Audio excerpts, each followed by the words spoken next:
कि ये जो जी पेपर, सर। हाँ नमस्ते, जी सर। जी पेपर स्कैन करके आपको भेजना था। क्या वो क्या द्विवेदी बोल जी रहे से हैं? बात कराइए, देखिए बड़ी कुछ कह रहे हैं। हाँ, मैनेजर साहब से मैं बात करना चाह रहा हूँ। मैं ये कह रहा हूँ कि जी जो डॉक्यूमेंट हम लोग देखना चाहेंगे वो तो स्कैन करके शायद भेजा जाता है, तभी तो हम समझ पाएंगे कि क्या डॉक्यूमेंट है। आप मैनेजर सर से बात करना चाहती थी, बोलो अभी सर, मैनेजर सर से बात। जी हाँ, मैं ये कह रहा था कि जो इनके डॉक्यूमेंट्स हैं वो स्कैन जी करके हम लोग को देना चाहिए था आपको, तो वो हम तो देख पाएंगे ना कि ये क्या डॉक्यूमेंट इन्होंने लगाया है और क्या किया है। हाँ, ठीक है। पहले कागज वो सारे डॉक्यूमेंट हम आप पीडीएफ बना के आपके ऑफिशियल जो मेल आईडी प्राप्त हुई है उन सब पे हम आपको फॉरवर्ड करा देंगे। अच्छा। बाद बाकी जो ओरिजिनल डॉक्यूमेंट है वो कैंडिडेट अपने दिखाएगा, वो बता देगा अभी सारे। हाँ, तो ये क्यों दिखाएंगे?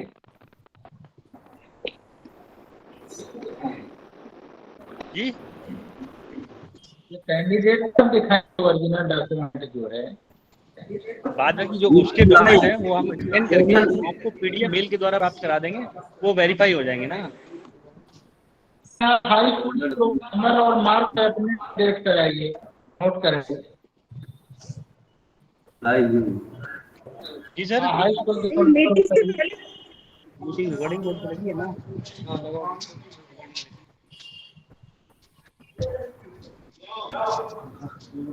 नंबर बताइए।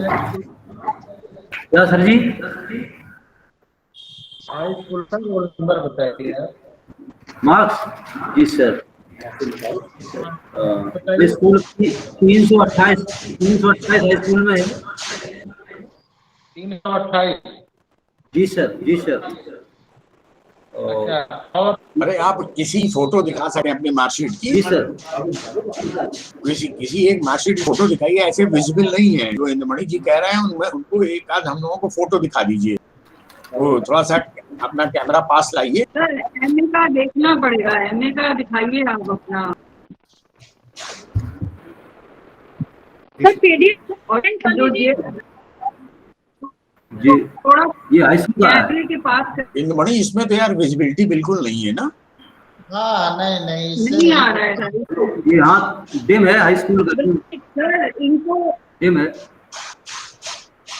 स्कैन करके अपलोड करना पड़ेगा, बिना इसके हम इंटरव्यू कैसे लेंगे ना सर। हाँ, ये तो डॉक्यूमेंट ये बात सही है। बिना करके हम डॉक्यूमेंट आपको देखे अभी हम प्रोवाइड करा इंटरव्यू ले देंगे। नहीं सकते। अच्छा ठीक है, हम लोग इंटरव्यू करते हैं। सुनो, ठीक है इंटरव्यू हम लोग करते हैं और आप हम लोग प्रोविजनली करेंगे। अभी जब आप अपलोड कर देंगे तो हम लोग ओके करते हैं। जी जी हाँ जी। ठीक है ना सर, सर? स्कैन करके इसको दिखाएं, क्योंकि इसके लिए चाहे स्कैन इनको एक करके और आप मीटिंग करनी पड़ेगी। भेज दिए, ये स्कैन करके भिजवा दिए, स्कैन करके ये आपके पास भेज दिए जाएंगे। आप जेआरएफ क्वालिफाई हैं? जी नेट क्वालिफाई हैं आप? नेट नेट किया था जुलाई 2018। एक बार अपनी तारीख 2018। पॉलिटिकल साइंस से। जी जी जी। हाँ, जिस कॉलेज में आप पढ़ा रहे हैं वो यूजी है या पीजी है, ये बताइए। ये आपका नाम क्या है? प्रभाकर अवस्थी सर, प्रभाकर अवस्थी। पीजी अनुमोदन तो इसमें होना है अच्छा आपको, यूजी यूजी का। प्रभाकर जी, आप ये बताएं, हाई स्कूल कब किया, इंटरमीडिएट कब किया, ग्रेजुएशन कब हाँ किया और कहाँ से किया, बताइए। पीजी कब किया और कहाँ से किया? इतनी बात आप अपनी तरफ से लगातार बोलिए। जी सर, ये हाई स्कूल यूपी बोर्ड से हुआ है, जो जालौन डिस्ट्रिक्ट हो रही हाई स्कूल इंटर सब वहीं से है। किस यूपी सन में? बोर्ड नहीं ऐसे नहीं, आप ईयर वाइज बताइए, कौन से ईयर में किया, कहाँ से किया। आपका हम चाहते हैं कि आप हाई कंटिन्यूसली स्कूल हमें बोल के 1991 दिखाएं। का, हाई स्कूल 1991 का है, जी और जी। इंटर जो है 94 का है। 1994 का इंटर है, और बीए फिर हमारा जो है 99 का है। फिर एमए किया 2011 में किया एमए, और इसके बीच में जो बीएड और एमएड ये भी हमारा है। अच्छा, उससे मतलब नहीं। वो किस ईयर में किया बीएड एमएड?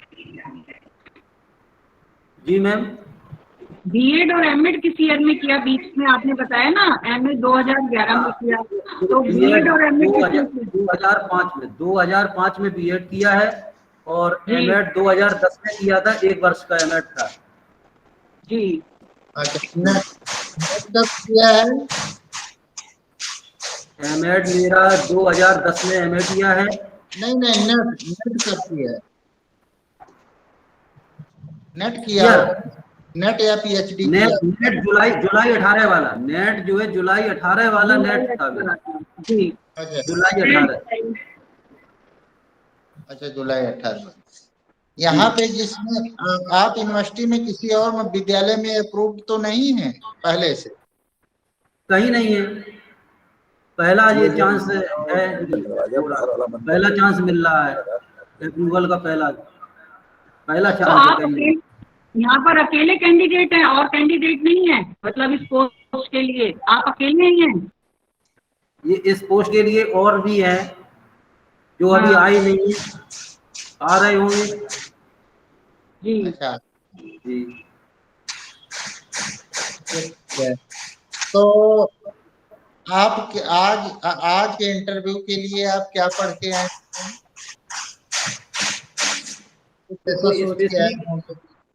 जी स्पेशली कुछ पढ़ के नहीं आए। देखो टीजीटी की तैयारी चल रही है, जो 7 तारीख को पेपर है ना, 7 जुलाई को, उसी की तैयारी में है। तो वैसे तो आप पूछ सकते हैं कुछ भी, जो है एनीथिंग आप पूछे। अच्छा, आपको राज्य के उत्पत्ति का समझौतावादी सिद्धांत पढ़ना होगा, कैसे पढ़ना? राज्य का जो समझौतावादी सिद्धांत है, हॉब्स, लॉक, रूसो, इन तीनों ने जो है दिया है। समझौतावादी सिद्धांत का मतलब ये है कि राज्य की जो उत्पत्ति है ये जनता की सहमति से उत्पत्ति हुई है। इनमें हॉब्स, लॉक और रूसो का सिद्धांत है, जिसमें जो हॉब्स था वो निरंकुशवादी सिद्धांत का जो है समर्थक था, असीमित और निरंकुशवादी सत्ता का समर्थक ये आपका हॉब्स है, और लॉक जो है वो सीमित लोकतंत्र को महत्व देता है, जबकि जो रूसो जो है ये लोकप्रिय संप्रभुता। रूसो का जो है ये दोनों से इसने जो है संबंध बना के रूसो ने सामाजिक समझौता जो हॉब्स और लॉक का है, तो दोनों का जो है मेल करके इसने बनाया है। हॉब्स कितने समझौते को मानता है और लॉक कितने प्रकार के समझौते को मानता है? हॉब्स जो है जी समझौता कितने मानता है? एक समझौता करना चाहता है या 2 समझौता करना चाहता है?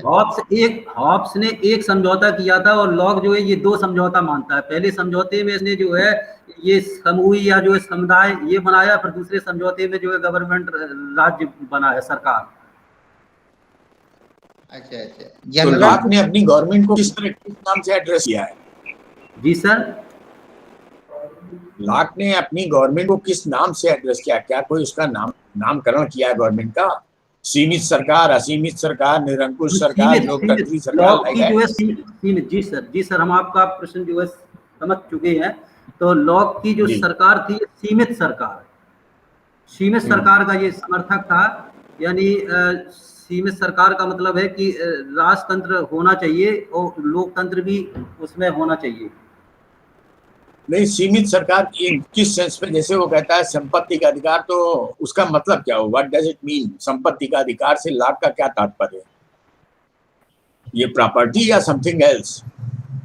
जी, ये जो है संपत्ति का अधिकार ये है कि संपत्ति, उसने ये बताया है कि संपत्ति ये जो है मानव मनुष्य के जो विकास के लिए है, ये संपत्ति को उसने जो है मुख्य माना है। लॉक ने कि संपत्ति को मुख्य माना है, तो इसलिए जो राज्य है उसे किसी की संपत्ति को छीनना नहीं चाहिए, संपत्ति का हरण नहीं करना चाहिए। तो ये लॉक जो है ये उदारवादी जो है दृष्टिकोण इसने अपनाया है। नहीं, लॉक ऐसा अवस्थी जी, लॉक ने जो लोगों के अधिकारों के संदर्भ में चर्चा किया तो कभी कभी चर्चा करते समय तीन नाम लेने के जगह पर कभी कभी वो संपत्ति का अधिकार कहता है।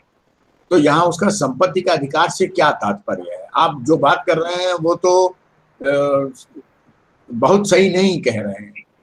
और लास्ट में कहीं 10-15% तो बात बैठेगी, लेकिन 80-85% कुछ और बात वो कहना चाह रहा था।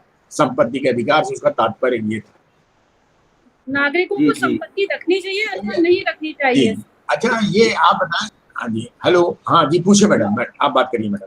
आप ही का जो क्वेश्चन था वो मैं क्लियर कर रही हूँ कि नागरिकों को संपत्ति रखनी चाहिए अथवा नहीं रखनी चाहिए। नागरिकों को संपत्ति लॉक्स के अधिकार मिलना चाहिए, लॉक्स के अनुसार रखनी चाहिए। नागरिकों को अधिकार मिलता है इसके लिए। हाँ, नागरिकों को अधिकार मिलता है संपत्ति का। और इसके अलावा जो था उसमें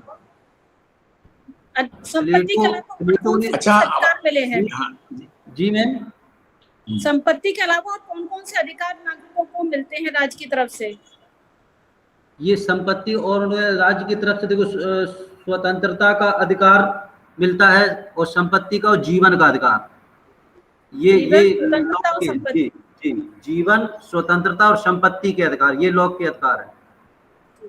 लॉक ने इन 3 अधिकारों को ग्रहण किया है। हाँ, अब आप ट्रैक पे आ रहे हैं जी। अब अवस्थी जी एक चीज बताइए, अभी आपने 8 लाख रूसों को दिया, आपके इंद्रमणि ने आपसे बात किया था समझौते के बारे में। तो रूसों ने अपनी एक किताब में जो सामान्य इच्छा के संदर्भ में एक 4-6 लाइन की कहानी लिखी कि सामान्य इच्छा जनरल विल क्या है। जनरल विल तो बताने में बहुत हम लोग बात करते हैं तो बड़ी कठिन दिखती है। तो उसने एक अपनी किताब में जनरल विल को क्लियर करने के लिए 4-6 लाइन की एक कहानी लिखी है। और वो कहानी अगर हम लोग पढ़ लें, जान लें, तो जनरल विल क्या है बड़ी जल्दी समझ में आ जाता है। अदरवाइज तो जनरल विल बहुत टीडियस जॉब दिखाई देता है। तो वो क्या है कहानी आपको मालूम है क्या? रूसों ने जो लिखी है अपनी एक किताब में, एक तो किताब उसकी आप तमाम सोशल कॉन्ट्रैक्ट उसकी बुक है रूसों की। तो नहीं, सोशल कॉन्ट्रैक्ट के अलावा भी एक किताब है उसकी। हाँ, इमाइल है, एक उसकी इमाइल है, इमाइल। हाँ, इसमें उसने इन्हीं किताबों में एक छोटी सी 4-6 लाइन की कहानी लिखी है। जी सर, लिखी है। इवेंट लिखा है, जिसको हम कहानी आसानी के लिए कह रहे हैं। एक इवेंट लिखा है कि जनरल विल क्या है। तो जनरल विल को तो उसने एक बहुत टीडियस मैनर में डिस्कस कर दिया। लेकिन अगर हम साधारण व्यक्ति की तरीके से जनरल विल को समझने की कोशिश करें तो उस कहानी से बड़ी जल्दी समझ में आ जाता है। रूसों ने ये काम करके अपने पाठक को दिया है। मालूम है वो कहानी क्या लिखा उसने? किताब का आपने जो दूसरी किताब का नाम लिया है उसी पे लिखा है उसने। हाँ, थोड़ा आप कहानी है, हमें याद नहीं आ रही, थोड़ा हिंट दे दें तो फिर आए समझ में कुछ।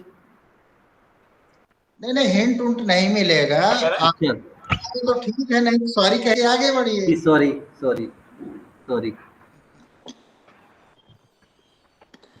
अच्छा, तो आप सीईटी की तैयारी कर रहे हैं ना? टीजीटी की कर रहे हैं।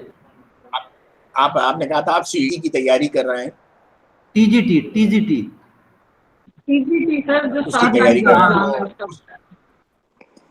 तो उसमें जैसे आपने इंडियन कॉन्स्टिट्यूशन वगैरह, जनरल स्टडीज वगैरह इसकी भी तैयारी की होगी ना बहुत ज्यादा। जी। क्या होगा?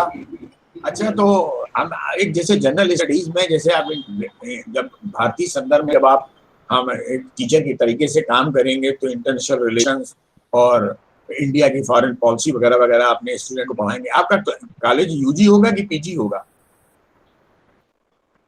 पीजी है कॉलेज, पीजी है। तो आप अफगानिस्तान से इंडिया का बॉर्डर कहीं मिलता है? कुछ इंडिया के नक्शे के बारे में अवस्थी जी आपने कभी इंडिया का नक्शा देखा डिटेल में? इंडिया का नक्शा जी देखा। इंडिया का बॉर्डर अफगानिस्तान से जुड़ रहा है? अफगानिस्तान से बॉर्डर जी जुड़ता है। कहाँ से जुड़ता है? ये इसका बॉर्डर जो है जुड़ेगा उत्तर पश्चिम से। नहीं, ऐसे उत्तर पश्चिम मत बताइए कि आप ये बताइए कि राजस्थान से जुड़ रहा है कि उत्तर प्रदेश से जुड़ रहा है, लाइक दैट। किस एरिया से हम जाएं तो अगर आगे बढ़ जाए तो अफगानिस्तान का बॉर्डर कनेक्ट हो जाएगा इंडिया से। अच्छा अच्छा, तो ये जैसलमेर पड़ेगा? नहीं, जैसलमेर से कहाँ पड़ेगा यार, जैसलमेर से तो राजस्थान से आप जाएंगे तो सीधे पाकिस्तान में घुस जाएंगे। अच्छा अच्छा, जी सर, सॉरी सर। वो कश्मीर से पड़ेगा, जहाँ आजाद कश्मीर है, आजाद कश्मीर चूंकि हमारा है और आजाद कश्मीर कनेक्ट कर रहा है अफगानिस्तान से। जी सर, जी क्लियर, हाँ ठीक, कश्मीर से है। चलिए अब आगे आप इंदुमणि आप पूछ ली। मैडम आप अंशु जी नमस्ते। नमस्ते सर, सर आपसे नमस्ते की थी मैंने।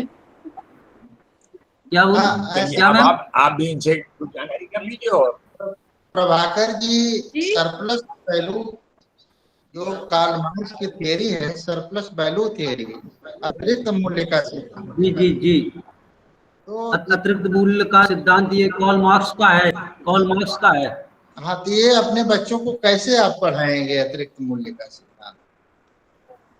सर ये हम ऐसे पढ़ाएंगे कि ये जो लेबर जो होते हैं, लेबर जो मजदूर जो वस्तु जो है बनाते हैं, तो वस्तु बनाने में जो उनको पारिश्रमिक जो है मिलता है, और उसके अलावा जो कुछ वस्तु का जो मटेरियल उसमें जो खर्चा हो रहा है, मान लीजिए किसी को पारिश्रमिक जो है, कोई वस्तु उसने बनाई, 10 रुपए उसको जो है पारिश्रमिक जो है मिला, और जो मटेरियल जो सामान है और वो मान लीजिए 10 रुपए उस पर खर्च हुआ, तो टोटल जो है 20 रुपए उस वस्तु पे जो है आई लागत। अब अतिरिक्त मूल्य क्या है कि जो पूंजीपति होते हैं वो 20 रुपए की न देके वो 30 रुपए की वो वस्तु बेच रहे, और जबकि बिना परिश्रम के, उनका कोई जो है परिश्रम तो लगा नहीं है वस्तु में, तो ये अतिरिक्त मूल्य, ये 20 और 10 रुपए जो अतिरिक्त मूल्य हो गया जाके। ये सर इस तरह से हमने उसको तैयार किया। थोड़ा भटकाव की स्थिति हो रही है, ऐसी बात बहुत आपने बड़ा सरलता भाषा को समझाने का प्रयास किया। जी सरल तो समझाते ही हैं। ठीक है ठीक है। 8 घंटे का वो पैसा लेता है तो 12 घंटे काम ले लेता है, उससे जो अतिरिक्त प्रोडक्शन होता है उससे सरप्लस वैल्यू बनती है, उससे अतिरिक्त मूल्य बनता है ना? तो उसको आप जी सर, ये बिना परिश्रम, पूंजीपति जो है वो बिना परिश्रम के जो है, परिश्रम कृषक करता है, मजदूर करता है, और बिना परिश्रम का जो पूंजीपति ले जाता है वो अतिरिक्त वैल्यू। बिना परिश्रम से मतलब है जैसे वस्तु पे 10 रुपए आया तो भाई 10 रुपए जो है जो मटेरियल था वो 20 रुपए हुआ और उसने 30 रुपए की बेची। अच्छा, तो वो सही है कि गलत है ऐसा करना? वो ऐसा करना ये एक तरह से सर जी इस आलोचना भी की गई है। आलोचना ये है कि मान लीजिए 20 रुपए जो है वस्तु पे लागत आई, 10 रुपए जो है लेबर का हुआ, और 10 रुपए जो चार्ज है ये मटेरियल उसका हो गया, ठीक है। उसके अलावा भी तो कुछ खर्चे होते हैं, जैसे उसने 30 रुपए की बेची है तो उसके अलावा भी तो खर्चे है, मान लीजिए लाइट है, मशीनरी है, और भी जो है खर्चे है एक्स्ट्रा, तो ये खर्चा इनको काउंट नहीं किया उसने, तो इस तरह से इसकी आलोचना हुई है। अच्छा जी, अच्छा, लोकतंत्र के बारे में तो बहुत सुना होगा, डेमोक्रेसी के बारे में। और लोकतंत्र, जी जी हाँ, लोकतंत्र के बारे में, लोकतंत्र का जो अभिजनवादी सिद्धांत है, एलीट थियरी ऑफ डेमोक्रेसी, लोकतंत्र का अभिजनवादी, हाँ अभिजनवादी सिद्धांत के बारे में। अभिजनवादी तो ये तो कंफर्म नहीं हो रहा। तो पढ़े नहीं? हाँ पढ़े तो है, कोई ऐसे ही कोई शॉर्ट में कुछ पढ़े हैं। अच्छा, डीपली नहीं पढ़े तो वो नहीं। ठीक है मनमीत, चलिए मनमीत मैडम आप भी कुछ पूछिए बस। जी जी सर पूछती हूँ। अवस्थी जी ये बताइए कि जैसे ये प्रेजेंट टाइम कोरोना का चल रहा है, जी जी आपकी क्लासेस स्टूडेंट्स का अलाउड नहीं है कॉलेज में आना क्योंकि परिस्थितियां ऐसी हैं, तो आप उनको वर्चुअली ऑनलाइन पढ़ाएंगे, तो उसमें क्या कैसे ऑनलाइन कैसे पढ़ाएंगे? आवाज कट गई, गवर्नमेंट ऑनलाइन आप कैसे पढ़ाएंगे? उसमें लेक्चर सिस्टम से या स्लाइड से कैसे करेंगे ये बताइए। बीए के स्टूडेंट्स नहीं आएंगे, एमए के स्टूडेंट्स नहीं आएंगे, जी ऑनलाइन में यही तो उनके क्लास में जो है concept ऑनलाइन जो है लाइव क्लास चला ऑनलाइन जो नहीं, फेसबुक तो पे सीधा क्या सिस्टम लेंगे क्लास आप? में बोर्ड पर पढ़ाते क्लास में। नहीं, आप ब्लैक बोर्ड पर लिख बोर्ड- करेंगे, कुछ तो सिस्टम बनाना पड़ेगा ना आपको। तो उसके लिए कुछ आपने प्लानिंग की कि मैं स्टूडेंट्स तक कैसे अपने लेक्चर पहुंचाऊंगा? ये तो हमारा पिछले साल ये से तो पढ़ा रहे हैं, आप प्रबंध फर्स्ट टाइम समिति पढ़ा का रहे हैं काम है, कॉलेज बोर्ड में। की व्यवस्था करेगी। हमारा काम पढ़ाना है, हम पढ़ाएंगे बोर्ड पे, और बाकी वो भेजेगी कैसे भेजे क्या है।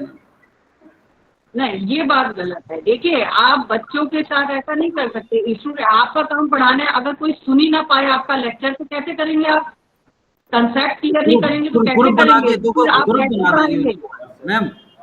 ठीक? व्हाट्सएप पे जो ग्रुप बना के सेंड करेंगे मैटर, ग्रुप बनाएंगे, सेंड करेंगे। नहीं, आपको उसमें पीपीटी बनानी है। आप उसमें अपना चैनल बनाइए, पीपीटी बनाइए, जिससे कोई भी बच्चा, मान लीजिए कोई अब इंटीरियर में है, उसके पास मोबाइल भी नहीं है, कुछ नहीं है, तो कैसे करेंगे आप बताइए? हाँ तो कुछ ये समस्या है। सोचेंगे। जी मैम। हाँ, तो उसके लिए आपने कुछ सोचा कि हम क्या करेंगे? क्योंकि बीइंग ए टीचर उसके सबसे लिए पहले तो तो हमें आपको हमने नहीं आपका करेंगे। नहीं, मान लीजिए आपका अपॉइंटमेंट हो जा रहा है, ठीक है, जी। आप आता भी सब कुछ है, आप पढ़ाएंगे भी, लेकिन स्टूडेंट उसके तक लिए तो पहुंचाने यही की है, जिम्मेदारी भी आपकी है। हाँ मैम, उसके लिए तो फिर समस्या है ही, क्योंकि प्लानिंग कॉलेज आ नहीं सकता है, मोबाइल है नहीं उसके पास। भी कुछ प्लान कीजिए। प्लानिंग अभी हम तो उसकी अभी कोई प्लानिंग नहीं बना पा रहे। नोट्स बना के उपलब्ध करा देंगे, नोट्स बनाएंगे, नोट्स उसको दे देंगे, नोट्स बना के और उपलब्ध करवाएंगे घर पे, फिर जैसे हो तैसे उसको कॉपी करके फोटो कॉपी बना के छोटे भेजेंगे, तो नोट्स ये भेजेंगे। आपको छोटे छोटे हैं कि तो ध्यान देना, जी बच्चों देंगे को ध्यान। रूप से शिक्षित। ठीक है, आप ये बताइए, अंदर आके राजनीति आपको पढ़ा हुआ है? ये बताइए, अंतरराष्ट्रीय अंतरराष्ट्रीय का पेपर है आपके यहाँ सिलेबस में? अंतरराष्ट्रीय राजनीति। की पढ़ा है। ये एमए का जो पहला पेपर, एमए का, हाँ जी, एमए का हाँ जो पहला पेपर था, थ्योरी ऑफ हाँ, इंटरनेशनल तो relation, theory of international relation था। तो इसमें ये क्या है, ये क्या है? इसका जो बेस है वो बताइए यथार्थवाद से जाता है। राजनीति के।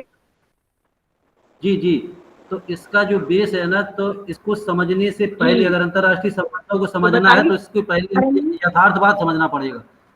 यथार्थवाद क्या है? यानी रियलिटी, जी। वास्तविकता। जो कुछ जो देश है, उन देशों में जो मौजूदा जो स्थिति है, जो हालात हैं, तो उस हिसाब से जो है संबंध है बनाए जाएंगे। तो सबसे पहले हमें यथार्थवाद को समझना है। यथार्थवाद जी। के मॉर्गन थाउ, इसका जो जनक था जी। मॉर्गन थाउ, यथार्थवाद का।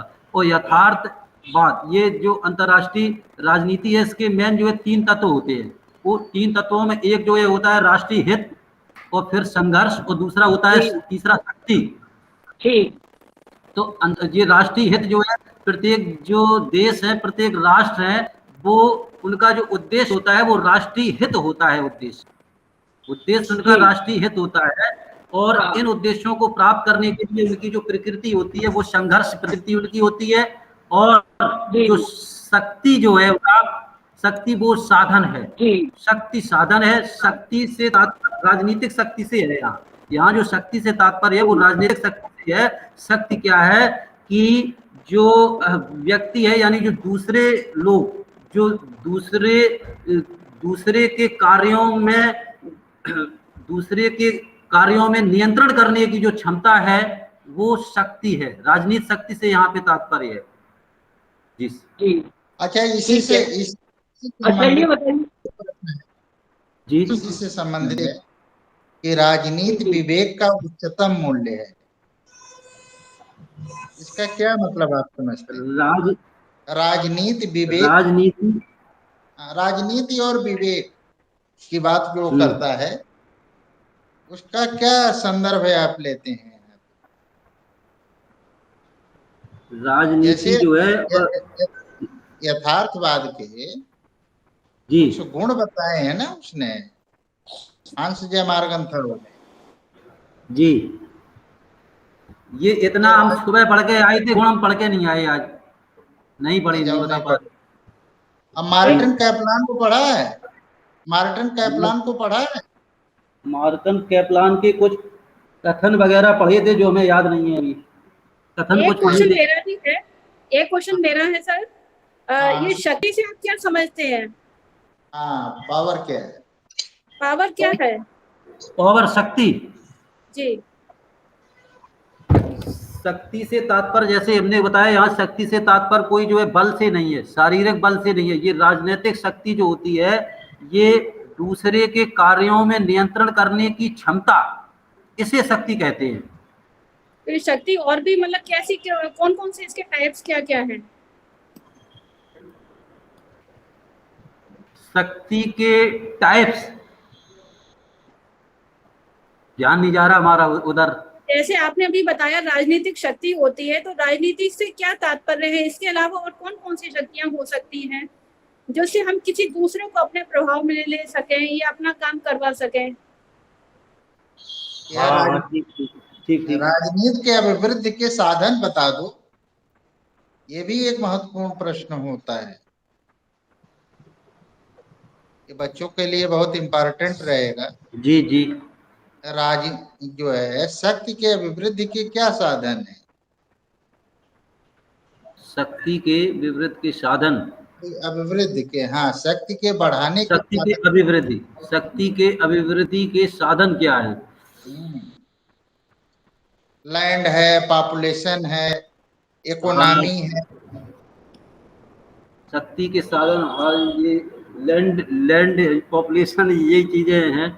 लैंड है, पॉपुलेशन और अच्छा चलो छोड़ो, ठीक है। नेम की प्रासंगिकता है या नहीं है? नेम, हाँ, टूटा नहीं था वो उनसे टूट गया। जी, नेम की प्राथमिकता। इसके बाद अंतिम क्वेश्चन रंजन सर पूछेंगे और उसके बाद हम लोग मैनेजर साहब करेंगे। ठीक है। नेम की प्रासंगिकता बताइए। इसकी नेम, NAM। नेम, हाँ, ये नेशनल अलायंस मूवमेंट।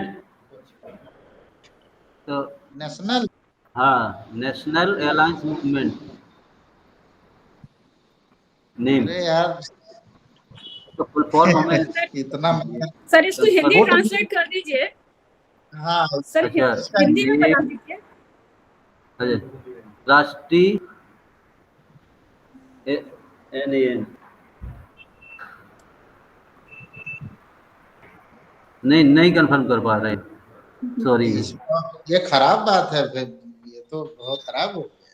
अरे हम असल में एक्चुअली में सर जी, अब नॉन अलाइन मूवमेंट सुने हो? नॉन अलाइन मूवमेंट, गुट निरपेक्ष आंदोलन। गुट निरपेक्ष आंदोलन, गुट निरपेक्ष आंदोलन का नाम सुना कि नहीं सुना? सुना।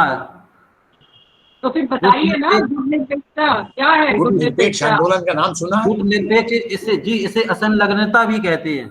इससे असंलग्नता भी कहते हैं। असंलग्नता भी कहते हैं, सही कह रहे हो। इससे असंलग्नता भी कहते हैं। जी सही बता रहे हो। जी। तो ये क्या है ये? गुट निरपेक्षता ये है कि अपने आप को जो है तटस्थ रखना, किसी भी गुट में शामिल ना होना। अर्थात जो भारत के संदर्भ में बताइए।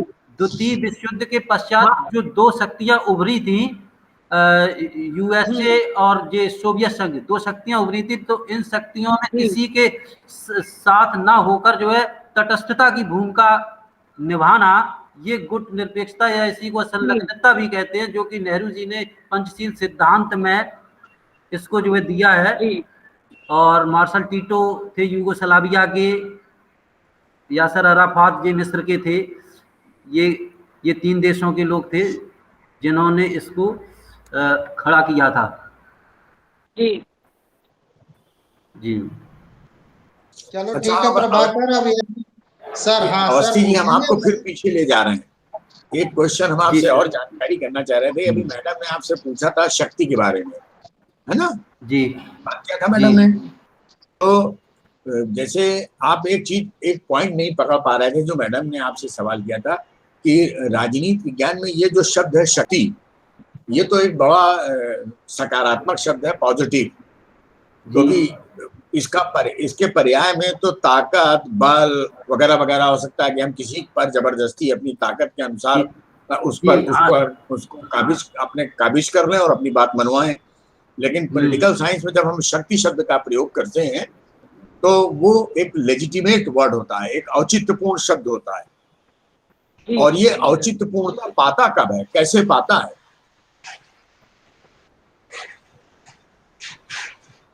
हम अपनी सरकार, हमारी सरकार है, भारत में हमारी सरकार है, हमारी सरकार शक्ति रखती है, वो कानून बनाती है तो हम उसके बनाए हुए कानूनों के अनुसार काम करते हैं। तो हम इसे कहते हैं कि साहब लेजिटिमेट गवर्नमेंट है, औचित्यपूर्ण सरकार है, हमारी कंसेंट है, और इसलिए हम उसके द्वारा दिए गए आदेशों को अपना ही आदेश मानते हैं और इसलिए हम उसका पालन करते हैं। समझ रहे हैं बात को? तो ये पाता कैसे, ये सरकार या राजा कैसे पाता है इसको, इस औचित्यपूर्णता को इस प्रकार प्राप्त करने का क्या तरीका है? मतलब पावर लेजिटिमेट कैसे हो जाए, ये बताइए। अच्छा प्रश्न है सर, बहुत बढ़िया पूछा सर आपने। जी जी। अरे भाई इलेक्शन से पाता है। आप हर सवाल का जवाब ये जो व्यक्ति है जी, वो अगर नैतिक नहीं है, ये सब नैतिकता से उसके अंदर चीजें आती हैं। नहीं, नैतिकता शब्द का राजनीति विज्ञान में बहुत ज्यादा, वो तो जब आप जो है परंपरागत राजनीतिक सिद्धांत पढ़ेंगे तब वहां बात आती है। जब शक्ति की बात आती है तो यहाँ नैतिकता से कोई तात्पर्य नहीं। यहाँ तात्पर्य ये है कि जैसे यहाँ लोकतंत्र है तो वहाँ इलेक्शन के माध्यम से पाता है। अच्छा, जब मान लीजिए जहाँ राजतंत्रात्मक शासन व्यवस्थाएं थी तो राजा मर गया और राजा की मृत्यु होने के बाद दूसरा आदमी गद्दी पे बैठा, तो वो लेजिटिमेट कैसे होता है?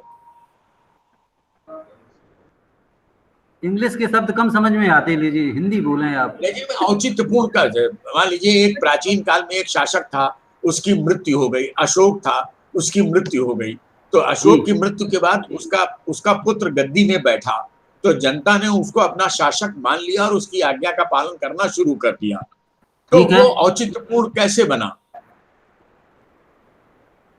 वो औचित्यपूर्ण, ये जो वंश परंपरा, बहुत सिंपल है, बिल्कुल घबराइए मत, बहुत सिंपल है, आप जानते हैं। थोड़ा सा कॉमन सेंस अप्लाई करिए, तुरंत जान जाएंगे।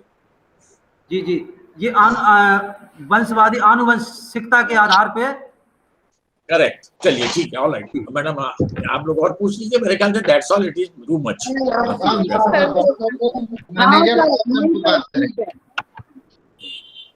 सर नेक्स्ट कैंडिडेट भी कौन है?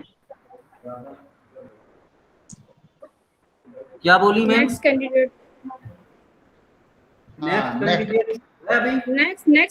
कौन है मैम पूछ रही है? कोई आया है? अभी यहाँ पे नहीं है, उपस्थित नहीं है। चलिए उपस्थित नहीं। अब अपने मैनेजर साहब को बुलाइए। जी, मैनेजर सर को बुलाओ।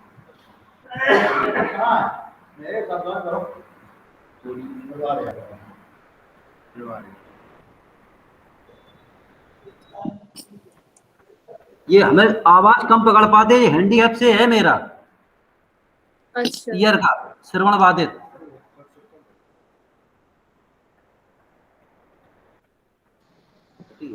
हाँ मैनेजर साहब, कहना ये है कि इनके डॉक्यूमेंट अब हम लोग को स्कैन करा दीजिएगा जी। बाकी हम लोग ने वार्तालाप कर लिया है और संतुष्ट हैं कुल मिलाकर के, इन्होंने आंसर दिया है। बाकी इनका चयन तो हम लोग इनके सामने ही नहीं बताएंगे, आपको बताएं। बाकी आप मिलेंगे, जो है सिग्नेचर तो शायद कराना होगा पेपर पे। जी जी, डॉक्यूमेंटेशन पूरा हुआ। बता रहे हैं तो यहाँ नहीं पाया है जी। तो, लेकिन इतना जरूर है कि वो पेपर हम लोगों को, जैसे विश्वविद्यालय से ये बात पता चली है कि इनके सारे डॉक्यूमेंट स्व प्रमाणित करके स्कैन करके हम लोगों को भेजेंगे तो हम लोग देख लेंगे। जी जी बिल्कुल, आप लोगों को हम मेल कराए दे रहे हैं, अभी आधे घंटे में आपके पास मेल पहुंच जाएगी। हाँ, और मनीष मैडम को भी कुछ कहना हो, रंजन सर को भी कहना हो, अंशु मैडम को कहना हो तो कैसे, बाकी नहीं सर, कहना कुछ नहीं है, बस ये है कि डॉक्यूमेंट दिखा दीजिए, क्योंकि बिना डॉक्यूमेंट के हम अप्रूव नहीं कर पाएंगे इनको, जी जी बिल्कुल है ना। तो डॉक्यूमेंट जरूर यही है, और कैंडिडेट बता रहे और कोई, तो वो अभी तक नहीं आया, उसका फिर कैसे करेंगे अगर वो आ जाता है तो। वो जैसे हमारे कॉलेज के ऑफिशियल मेल आईडी से आपके मेल आईडी पे जो लिंक भेजा गया है, उसी तरह हम इनके पीडीएफ जनरेट करके सारे डॉक्यूमेंट्स आपको मेल कर देंगे, आप वहां से वेरीफाई कर सकते हैं। ठीक ठीक है, ठीक है। नहीं, आप व्हाट्सएप पे दे दीजिए, व्हाट्सएप पे हम लोग देख लेंगे। हम दोनों पे भेज देंगे, व्हाट्सएप पे भेज देंगे और उस पे भी भेज हाँ, देंगे, हाँ। मेल पे भी। जी जी। ठीक ठीक है। ठीक मैडम, बहुत बहुत धन्यवाद। धन्यवाद धन्यवाद।